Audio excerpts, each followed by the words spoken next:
มื้อนี้วันที่16กุมภาพันธ์ปี2026ตอนนี้เฮือนนี่ก็มางออกเป็นที่เรียบร้อยแล้วยังแต่โครงเหล็กเดี๋ยวเขาสิให้เขามางโครงเหล็กออกเนาะเสาก็ยังอยู่ตัวนี้เพราะว่ามันยึดกับตัวนี่ให้เพิ่นมางตัวนั้นก่อนแล้วจะเอาลงเนาะนี่พี่น้องเอ้ยเขาสิมาให้เบิ่งอันนี้เสากลางเฮือนนะเสาตัวนี้มันเป็นแบบโอ้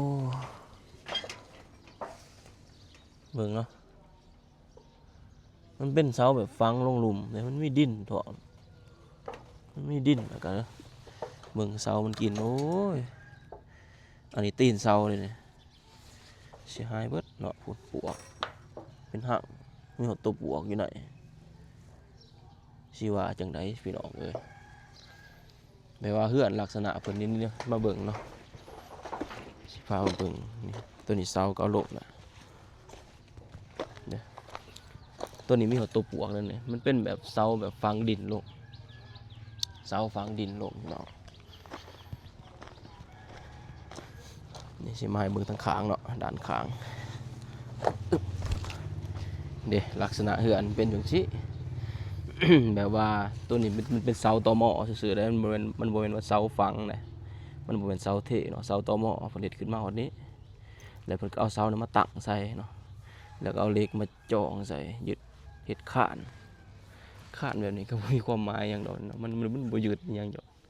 คันมันเกี่ยวมันก็ต้องเกี่ยวทางนี้อันนี้ยึดแต่เพียงนี้แล้วก็เอาดินเขาเนาะบัดนี้เพิ่นเอาดินเขาเพิ่นเทคานแล้วก็เอาดินเขาถ้าสั่นแล้วมันก็ซ้ำว่าเสาตัวนี้มันฝังดินมันก็เลยปวกยองเบิดเลยจำเป็นเลยพี่น้องเลยนี่เด้เบิ่งเสาตัวนี้เห็นบ่เป็นดินแล้วนี่แนวเอาดินเขาเลยเทคานหดนี่แล้วก็เอาดินเขามันก็ยองยางใหญ่เลยเศษไม้บัดนี้ตามแผนน่ะเศษไม้เนาะเศษอันนี้ไว้คือเก่าอันนี้ไว้คือเก่าถอนออกเบิดอันนี้กะโหลนี่ก็สิทุบแล้วก็สิเอาดินเขาบัดนี้เอาหนามโบมให้ดินมันแน่นกว่าเก่าแล้วก็ดินเขาแล้วสิเอาขึ้นประมาณนี้เอาขึ้นประมาณ40เซนเอาขึ้นอีกเพื่อบ่อยากให้เพื่อกันปวกสินะแล้วเฮือนนี่ก็สิตั้งเสาอยู่นอกเอากวมเฮ็ดลักษณะกวมเฮือนและเสากลางก็สิขุดคุ้มเจาะลงแล้วก็ตั้งเสากลางจักสิเป็นเฮือนบัดต้นนี้เขาก็ยังขึ้นอยู่ตัวเฮือนปูนนี่นะขึ้นอยู่ว่าสิทับบ่หรือว่าบ่ทับเดี๋ยวเฮาปาไว้แน่นี่ก่อนปาไว้นี่ก่อนเดี๋ยวเฮาเบิ่งแบบเฮือนก่อนบางทีเขาก็สิรักษาไว้คือเก่าหลังคาเฮาสิเฮ็ดแบบเถิบมาฮ้อนพี่น้องแบบโมเดิร์นเจอลงมาสิแล้วก็ลักษณะบ่อนนี้ก็สิพาไปคือเก่าแต่ว่าสิยับเข้ามาบ่อนนี้มันกว้างหลายเพื่อนตัวนี้มันกว้างหลาย บ่อนเดินบ่อนจอดรถนี่นะเฮาสิยับเข้ามาอีกประมาณเอาซ้ำนี่บ่เอาเข้ามาซ้ำนี่ก็ยังได้อยู่นี่จากตัวเฮือนนี่เพื่ออยากให้เฮือนมันกว้างนะพี่น้องนี่ทางนี้ก็เฮ็ดเป็นบ่อนจอดรถหรือว่าเป็นบ่อนขายเครื่องหรือว่าแคบผมบ่จักพี่น้องบ่แคบดอกเนาะบ่แคบดอกเพราะว่าเฮือนเฮามันแคบเฮาสิออกมามันกว้างมื้อนี้หันสร้างเพิ่นสิเอาเหล็กออกนี่เนาะเหล็กแบบยึดกับฝาเฮือนจะเอาทีละชิ้นออกแล้วก็สิอนามัยบัดนี้อนามัยแล้วก็ยังบ่ฮู้ว่ามื้อใดสิได้ตั้งเสาพี่น้องมีแต่ว่าหมางออกก่อนเนาะหมางออกก่อนอันนี้โอ้ไหมวงกบออกดีแต่บ่เสียหายปานใดพี่น้องโอ้แต่ว่าตัวนี้เป็นเสียวเลยยังใส่ได้อยู่ได้นี่บางทียังสิได้ใส่อยู่พี่น้องนี่ยังสิได้ใส่อยู่นี่ไหมวงกบดีๆประตูประต่าง น้ำใส่ได้เบิดหลังคากระเบื้องนี่ยังไถได้อยู่แต่ว่าตัวนี้มันแตกตัวนี้มันเสียหายหน่อยนึงบ่เป็นหยังมันแต่ว่าซุ่มนี่ยังใส่ได้ยังใส่ได้อยู่นี่เจียออกบ่มีแตกเลยเราเอาลงเด้คักแลบัดนี้โอ้ข่อยมีแห้งนี่เด้พี่น้องเพิ่นก้นออกบ่ตัวนี้แห้งคักเนาะเป็นเสาฝังลงดินเนาะเด้มันดิ้นเลยนี่ดิ้นแล้วนี่มันขุดขึ้นมาเนี่ยเพราะว่าทั้งในตรงกูนถ้าสั่นน่ะสิทุบนี่ก็ลงก่อนทุบกระเบื้องทุบกระโหลลงทุกคนคิดว่าแนวใดทุบลงนี่มันบ่มีผลกระทบหยังบ่เวลาเฮาทุบกระเบื้องลงนี่นะแล้วก็เอากระเบื้องลงเลยบ่รู้ว่าเอาออกแบบเศษดินเศษหยังเอาลงหลุมเลยนะ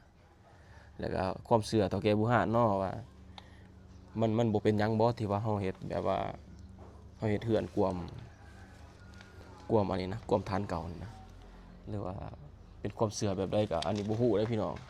อยากลองถามเบิ่งว่ามันควรเฮ็ดบ่หรือว่าควรเฮ็ดกวมบ่หรือว่าเฮาสิทุบออกเบิดแล้วก็จักเฮ็ดกวมน้ำลังเนาะเฮาทุบออกแล้วดุดออกแล้วตั้งเสาใหม่แล้วก็จะเอาดินเข้าน้ำลังนะหรือว่าเฮาเฮ็ดกวมเลยบาดเดียวก็ได้บ่มันบ่ผิดคำเว้าแบบเฒ่าแก่โบราณบ่หรือว่าความเชื่อของโบราณนะเนาะเพราะว่าเฮือนมันก็เป็นเฮือนเก่านะแต่ว่ามื้อสิขึ้นนี่มื้อสิตั้งเสานี่แนวใดก็ต้องเฮ็ดตามฮีตของเฒ่าแก่โบราณเฮาเนาะคนลาวเฮาก็ต้องได้สูตรเฮือนก่อนหรือว่าย้ายภูมิก่อนแล้วก็เอาหมอพรเพิ่นมาตั้งมาสูตรมาตั้งนะแต่ว่าฐานนี่สิบ่ทุบเพราะว่าคันทุบแล้วมันก็มีการใช้จ่ายสิ้นเปลืองคือเก่าอย่าบ่อยากได้ก็เฮายังสิได้ถมมันนะหรือว่าต้องได้หื้อถอนออกเบิดบ่เนาะคันคือเป็นต่อใหม่ต่อหยังนี่แม่นเฮาต้องได้เอาออกแต่ว่าอันนี้มันเป็นปูนเบิดเฮาต้องได้เอาใส่เลยก็สิบ่เป็นหยังดอกนะพี่น้องเรือผู้ใดมีความรู้เรื่องแบบนี้แน่ก็คอมเมนต์มาเด้อส่วนหลายผู้เฒ่าผู้แก่แล้วเนาะเพิ่นจะรู้คนรุ่นใหม่ส่วนหลายบ่ค่อยรู้ปานใดดอกแต่ว่าเฮาก็อยากเฮ็ดให้มันถูกที่ตามของตามประเพณีที่ว่าเฒ่าแก่โบราณเพิ่นเว้ามานะเฮือนนี่กว้างจักเมตรวะ4เมตรประมาณ8เมตร6เมตรเนาะยาว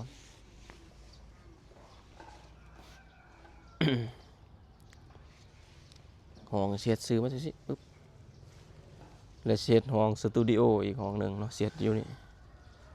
เป็นห้องแบบเฮ็ดเวียก YouTube ก่อนเฮ็ดเป็นสตูดิโอไว้พอได้อัดคลิปอัดนั่นนะ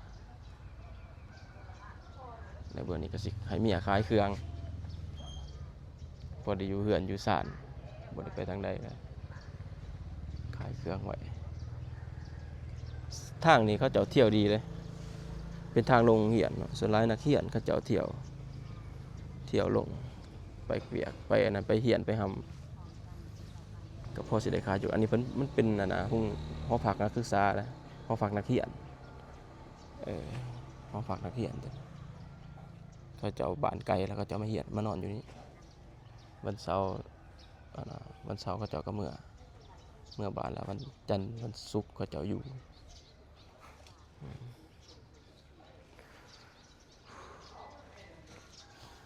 อัปเดตเด้อพี่น้องเด้ออันนี้ใหม่ยังดีอยู่นี่ใหม่นี่ยังใส่ได้อยู่ต้นอันนี้อะโวคาโดเด้อพี่น้องเขาเจ้ากินแล้วเขาเจ้าปลาถิ่มไว้อยู่นี่พวกที่ว่าเขาเจ้าเคยเซาเฮือนหลังนี้แต่ก่อนเคยให้เขาเซาแล้วเขาเจ้าเบิดสัญญาแล้วเขาเจ้าก็ออกแล้วเขาก็มาเบิ่งเฮือนบัดนี้ว่าสิเขามาอยู่กับครอบครัวบัดเขามาแล้วป้อนปวกพิลึกเลยเกือบว่าครึ่งหนึ่งเกือบว่า80%ปวกกินเพื่อนเสานี่ถือว่าไปเลยเนาะคันกินบนอื่นก็สิบ่เป็นหยังดอกแก้ไขได้อยู่แต่ว่ากินเสานี่บ่ได้พี่น้องนะเบิ่งแม่สภาพนี่คันว่าอยู่ต่อไปก็อีกประมาณ5 ปีข้างหน้าก็ถือว่าเฮือนนี่โยดลงเลยเนี่ย เฮาแฮ่งสิแก้ไขยากคันเฮาได้เข้ามาอยู่แล้วมีแต่ว่าตอนนี้แก้ไขไปก่อนเฮ็ดมันแน่นหนาแล้วพี่น้องเอ้ยเพื่อบ่ให้เสียใจภายหลังนกน้อยสร้างหังแล้วพี่น้องเอ้ยบ่ฮู้ว่าจักปีใดสิแล้วเฮ็ดก็บ่เฮ็ดแล้วเทื่อเดียวดอกเดี๋ยวสิเฮ็ดเทื่อละน้อยคือปีนี้ได้หมางนี่ก็ได้หมางเฮือนลงก่อนฟังเบิ่งเดือน3เดือน4เนาะมิดเดือน5ไปแล้วเขาจะก็ปล่อยตังเฮือนได้บัดนี้หรือว่าแนวใดปีนี้หมางเฮือนปีต่อไปตังเสาแล้วก็ปีต่อไปหาเงินได้อีกก็เอาดินเข้าปีต่อๆไปอีกกอบ่หรือว่าจังได ถ้าถือเลข6ตัวนี่สิใครอยู่เนาะเฮ็ดแล้วบัดเดียวเลย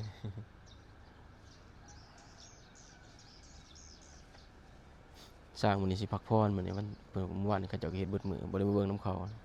แฟนอลูซิงนี่ก็ยังนำใส่ได้อยู่ก็ถือว่าเฮือนเฮานี่ยังพวกคือพวกค้างอิหยังนะยังใส่ได้ปกติก็สิเอาวัสดุตัวเก่านี่แหละมานำใส่เนาะก็ดูดพรไปหลังคาเหล็กนี่ก็ยังสิใส่คือเก่านี่เอาออกก่อนบัดเฮ็ดแล้วเราก็สิมาจอดคืนเนาะเฮ็ดเฮาเฮ็ดว่าเฮาสิเฮ็ดเป็นหาดเนาะแล้วก็ แล้วก็สิก่อดินจีขึ้นมาสำระดับเพียงแอวนะประมาณเมตรหนึ่งนั่นแหละแล้วก็สิใส่แวนพี่น้องใส่แวนเฮ็ดเป็นหาดขายเครื่องใส่ตู้แวนทั้งหน้าเนาะแล้วเฮาก็หับแขกอิหยังอยู่ลุมเฮ็ดเป็นบ่อนั่งเล่นแหน่เนาะเป็นบ่อนั่งเล่นแหน่แบบเฮานอนเย็นอยู่ลุมนะก็คือสิโอเคอยู่พี่น้องเพื่อนเฮาก็เฮาครอบครัวก็บ่ได้ใหญ่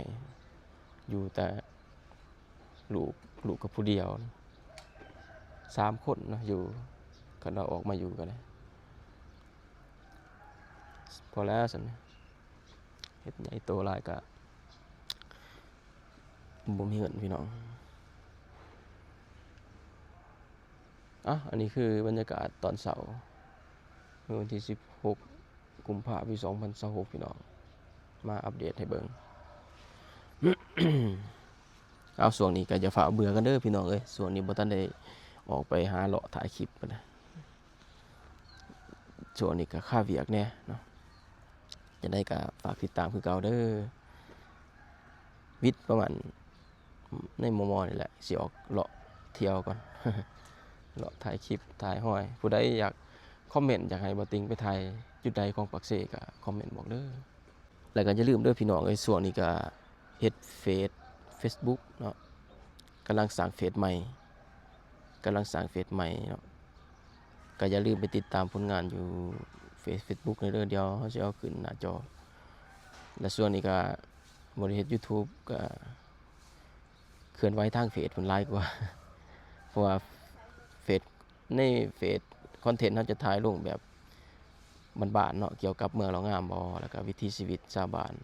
บริเวณเขตนี้นะแบบดั้งเดิมผู้ใดก็สนใจก็เข้าไปติดตามเด้อ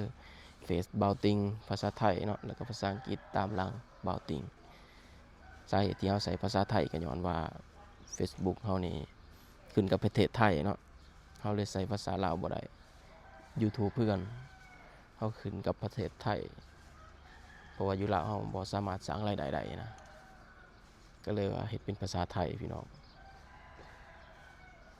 ฝากติดตามหน่อยเด้อพี่น้องเอ้ยพบกันคลิปหน้าสบายดี